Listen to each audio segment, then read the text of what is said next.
വിശ്വാസങ്ങൾ എപ്പോഴും നല്ലത് തന്നെയാണ്, എന്നാൽ അത് അന്ധമായി പോകാതിരിക്കുന്നിടത്തോളം മാത്രം. എന്നാൽ ലെജൻസ് എന്ന് നമ്മൾ വിളിക്കുന്ന പുതുതലമുറ അന്ധവിശ്വാസങ്ങളുടെ പുറകെയാണെന്നുള്ളത് വളരെ സങ്കടകരമായ ഒരു കാര്യമാണ്. അതിനൊക്കെ ഏറ്റവും വലിയ ഉദാഹരണം തന്നെയായിരുന്നല്ലോ കുറച്ചു കാലങ്ങൾക്ക് മുമ്പ് വരെ സോഷ്യൽ മീഡിയയിൽ കത്തി നിന്നിരുന്ന നമ്മുടെ കുഞ്ഞുമക്കളുടെ കുറേ ഇൻ്റർവ്യൂസ് ഒക്കെ. കൈലാസത്തിൽ പോയി 200 ദിവസത്തിനുള്ളിൽ നമ്മുടെ ഡാം പൊട്ടുമെന്നൊക്കെ പറഞ്ഞ് ഞങ്ങൾ കുറേ വാർത്തകളൊക്കെ ഇതിൻ്റെ വലിയ ഉദാഹരണങ്ങളാണ്. മാറണമെന്നല്ല, മനസ്സിലാക്കണമെന്നാണ് ഇവിടെ പറയാനുള്ളത്. തെറ്റും ശരിയും സത്യവും മിഥ്യയുമെല്ലാം തിരിച്ചറിയുക, അത്ര തന്നെ. കുട്ടികളോട് മാത്രമല്ല, എല്ലാവരോടും.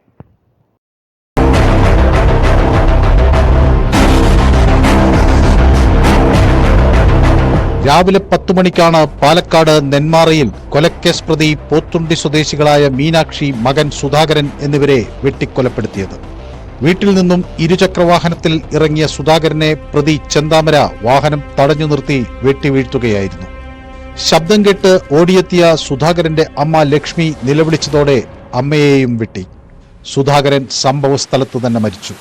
അമ്മ ലക്ഷ്മിക്ക് ജീവനുണ്ടായിരുന്നെങ്കിലും ആശുപത്രിയിലെത്തിച്ചപ്പോഴേക്കും മരണം സംഭവിച്ചു.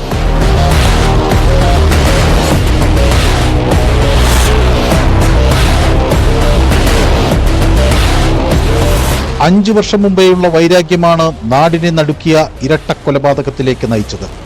പ്രതിയായ ചെന്താമരയുടെ ഭാര്യ പിണങ്ങിപ്പോകാൻ കാരണം സുധാകരനും കുടുംബവുമാണെന്ന സംശയവും അതേ തുടർന്നുള്ള വ്യക്തിവൈരാഗ്യവും കാരണം 2019 സുധാകരന്റെ ഭാര്യ സജിയെ ചെന്താമര വെട്ടിക്കൊലപ്പെടുത്തിയിരുന്നു. ഈ കേസിൽ വിചാരണ നടക്കാനിരിക്കെ അടുത്തിടെ പ്രതിക്ക് ജാമ്യം കിട്ടി. തുടർന്ന് ഇയാൾ സമീപവാസികൾക്ക് നേരെ നിരന്തരം വധഭീഷണി മുഴക്കിയിരുന്നു. ചെന്താമര മുമ്പ് പലതവണ ഭീഷണിപ്പെടുത്തിയിരുന്നതായി സുധാകരന്റെ മകൾ അഖില പറഞ്ഞു. തമിഴ്നാട്ടിൽ ഡ്രൈവറായ സുധാകരൻ ചെന്താമരയെ പേടിച്ച് വീട്ടിലേക്ക് വരാറില്ലായിരുന്നു. ക്ഷേമനിധി പെൻഷനുമായി ബന്ധപ്പെട്ട ആവശ്യത്തിനാണ് കഴിഞ്ഞ ദിവസം വീട്ടിലെത്തിയത്. കഴിഞ്ഞ ഡിസംബർ 29 തങ്ങളുടെ ജീവൻ ഭീഷണിയിലാണെന്ന് കാട്ടി നെന്മാറ പോലീസിൽ പരാതി നൽകിയിരുന്നതായും എന്നാൽ പരാതിപ്പെട്ടിട്ടും പോലീസ് ഗൗനിച്ചില്ലെന്നും കൊല്ലപ്പെട്ട സുധാകരന്റെ മകൾ ആരോപിച്ചു. 29-ാം തീയതി പോയി കംപ്ലൈന്റ് കൊടുത്തതാണ്. ഓരോരുത്തരുടെ അടുത്ത് ഇങ്ങനെ പറയുണ്ടായിരുന്നു, ഇനിയും കൊല്ലണം. അയാളുടെ ഭാര്യ പോയതിന് ഞങ്ങൾ എന്താ ചെയ്ത്? ഞങ്ങളുടെ കുടുംബത്തിലാണല്ലോ ഇപ്പൊ ഇതാക്കണം. അയാൾക്ക് ഭ്രാന്ത് പറയുന്നുണ്ട്. അന്ന് അയാളുടെ കുടുംബത്തിൽ ആരെയും കൊല്ലണില്ല, ഞങ്ങളെ മാത്രമേ ആക്കുള്ളൂ. ഇനി ഞാനും കൂടി ഇവിടെ വരും. എപ്പോഴും ഞാനാ വരും, എന്റെ ചേച്ചി വരാറില്ല. ഇനി എന്നെയും കൂടി കൊല്ലാനോ? മകൾ നൽകിയ പരാതിയിൽ അന്വേഷണം പുരോഗമിക്കുന്നതിനിടയിലാണ് ഇരട്ടക്കൊലപാതകം നടന്നത്.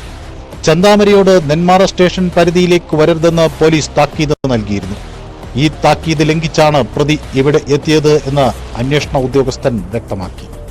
ജാമ്യ വ്യവസ്ഥ ലംഘിച്ച് നെന്മാറ പഞ്ചായത്തിൽ പ്രവേശിച്ച ചെന്താമര എന്ന പ്രതി കൊലവിളി മുഴക്കിയിട്ടും കേസെടുക്കാതെ ശാസിച്ചു വിടുകയായിരുന്നു പോലീസ്. പോലീസ് സംവിധാനത്തിലുള്ള എല്ലാ വിശ്വാസവും നഷ്ടമായെന്ന് പറയുന്നു അമ്മയും അച്ഛനും നഷ്ടമായ അതുല്യയും അഖിലയും. ഇന്നലെ ക്രൂരമായി കൊല ചെയ്യപ്പെട്ട സുധാകരന്റെ മക്കളുമായി പ്രിയ ഇളവള്ളിമഠം സംസാരിച്ചു. ആദ്യം ആ പ്രതികരണം കേൾക്കാം. കുട്ടികളുടെ ഈ പൊള്ളുന്ന ചോദ്യങ്ങൾക്ക് കേരള പോലീസിന് എന്തുത്തരം നൽകാനുണ്ട് എന്നുകൂടി നമുക്കറിയണം. സുധാകരന്റെയും സജിതയുടെയും മക്കളാണ് അതുല്യയും അഖിലയും. അമ്മ സജിത മരിക്കുമ്പോൾ അഖിലയ്ക്ക് പ്രായം വെറും 14 വയസ്സാണ്. അതേ കൊലയാളി തന്നെ ഇപ്പോൾ അച്ഛൻ്റെ ജീവനും എടുത്തിരിക്കുന്നു. എന്ത് ചെയ്യുമെന്നറിയാതെ 2 പെൺമക്കൾ ഇങ്ങനെ ഇരിക്കുകയാണ്. ഒരു വെറും സംശയത്തിന്റെ പേരിലുണ്ടായ വൈരാഗ്യവും പകയുമാണ് ഒരു കുടുംബത്തെ മുഴുവൻ ഇങ്ങനെ തന്നെ ഇല്ലാതാക്കിയത്. ഇപ്പോഴും ഇവർ പ്രതീക്ഷയിലാണ് ആ പ്രതിയെ പിടികൂടാൻ കഴിയും പോലീസിന് എന്നത്. നിങ്ങളിപ്പോൾ എന്താണ് പോലീസിനോട് പറഞ്ഞിരിക്കുന്നത്? അയാളെ കിട്ടിയിട്ട് കൊല്ലുക. എന്തിനാ ഇങ്ങനെയുള്ള ആൾക്കാരനെ വളർത്തി കൊണ്ടുപോകണമെന്ന് എനിക്കറിയില്ല. അമ്മ പോയി, അച്ഛനും പോയി. ഞങ്ങളിനി എവിടെ ഇരിക്കുക? ഞങ്ങൾക്കിനി ആരും ഉള്ളത്? എന്തുകൊണ്ട് പോലീസ് ആക്ഷൻ എടുത്തില്ല? ഞങ്ങൾ എവിടെ പോയിരിക്കും? പോത്തുണ്ടെങ്കിൽ പോകാൻ പറ്റൂ? നിങ്ങൾക്കിനി ആരാ ഉള്ളത്? നിങ്ങൾ അന്ന് പരാതി കൊടുത്തിരുന്നില്ലേ? പോലീസിൽ പരാതിയായിട്ട് എഴുതി കൊടുത്തിരുന്നു? എഴുതിയിട്ട് തന്നെ കൊടുത്ത് 29-ാം തീയതി എഴുതി. ആ SIന്റെ അവിടെ ഞങ്ങൾ പറഞ്ഞിതാക്കിയത്. 2 കൊല്ലം കൂടുമ്പോ പോലീസ് പറഞ്ഞിട്ട് അവർക്കും ഒന്നും അറിയണില്ലാണ്ട് എല്ലാ കാര്യങ്ങളും പറഞ്ഞ് കൊടുത്തതാണ്. എന്നിട്ടും അയാൾ എന്തെങ്ങനെ അവര് ഒന്നും നേരെ ഇതാക്കാത്തൊന്നും അറിയില്ല. നാട്ടുകാരും കുറെ ഇതാക്കിയിട്ടില്ല. അപ്പൊ അവർക്ക് അതിന്റെ സീരിയസ്നെസ് മനസ്സിലാക്കി കൂടെ? അയാൾ ആരുടെ അടുത്ത് ഒന്നുമേ സംസാരിക്കാണ്ട് ഇങ്ങനെ എല്ലാം ചെയ്ത് കൊണ്ടുവരികയാണ്. അപ്പൊ പോലീസുകാർ ഇങ്ങനെ ഭീഷണിപ്പെടുത്തുന്നുണ്ടോ, അയാളുടെ എന്തെങ്കിലും ആംഗ്യങ്ങൾ നിങ്ങൾ എന്തെങ്കിലും കണ്ടോ എന്നൊക്കെ ചോദിച്ചാൽ ഞങ്ങൾ എന്താ പറയുക? അയാൾ ഒന്നും മിണ്ടാതെ എല്ലാം അങ്ങനെ പെട്ടെന്ന് എന്താ അയാളുടെ മൈൻഡിൽ തോന്നണതൊക്കെ ചെയ്യാണ്. അച്ഛനും അച്ഛമ്മയൊക്കെ ഇങ്ങനെ പറയാറുണ്ടായിരുന്നോ പേടിയുണ്ട് അവിടെ നിൽക്കാനൊക്കെ?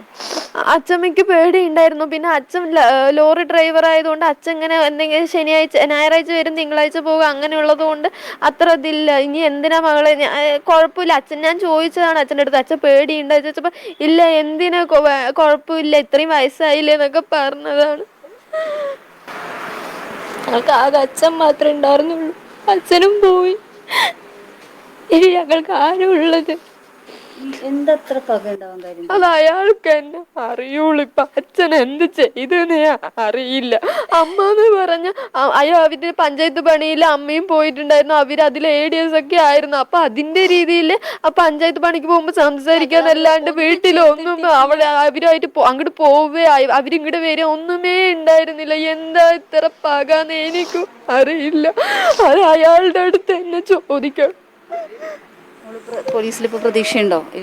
ഇല്ല, പോലീസിനോട് ഒരു പ്രതീക്ഷയില്ല, എല്ലാം കൈവിട്ട് പോയി. ഇനി ഞങ്ങൾക്ക് പോലീസ് ഉണ്ടെങ്കിൽ അവിടേക്കാ പോവുക, ഇനി അവിടേക്ക് പോകുന്ന അറിയില്ല.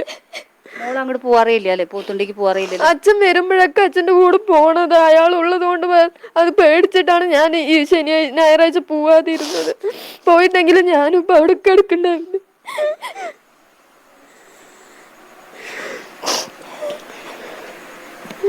ഈ കുട്ടികളുടെ ഈ ഒരു അടങ്ങാത്ത വേദനയ്ക്ക് മറുപടി പറയേണ്ടത് നമ്മുടെ പോലീസ് സംവിധാനമാണ്. കാരണം കൃത്യമായി പരാതി ലഭിച്ചപ്പോൾ അത് കൈകാര്യം ചെയ്യാതെ വെറും ഒരു താക്കീതിൽ ഒതുക്കി പ്രതിയെ വിട്ടുകളയുന്ന ഒരു നിലപാടാണ് നെന്മാറ പോലീസ് സ്വീകരിക്കുകയും ചെയ്തത്. ഉണ്ടായിരുന്നു. പ്രധാനമായും അതിന് കാരണം ഇയാളുടെ ചെന്താമരയുടെ അന്ധവിശ്വാസം, അതാണ് എടുത്തു പറയേണ്ടത്. എന്തുണ്ടെങ്കിലും ഒന്ന് വീണാൽ പോലും അതില് ജാതകത്തിൽ എന്തെങ്കിലും ദോഷമുണ്ടോ അല്ലെങ്കിൽ തനിക്ക് എന്തെങ്കിലും സമയദോഷമുണ്ടോ എന്ന ചിന്ത, അതുമൂലം ഇയാൾ പണിക്കരെ അല്ലെങ്കിൽ ജോത്സ്യന്മാരെ കാണാൻ പോകുമായിരുന്നു.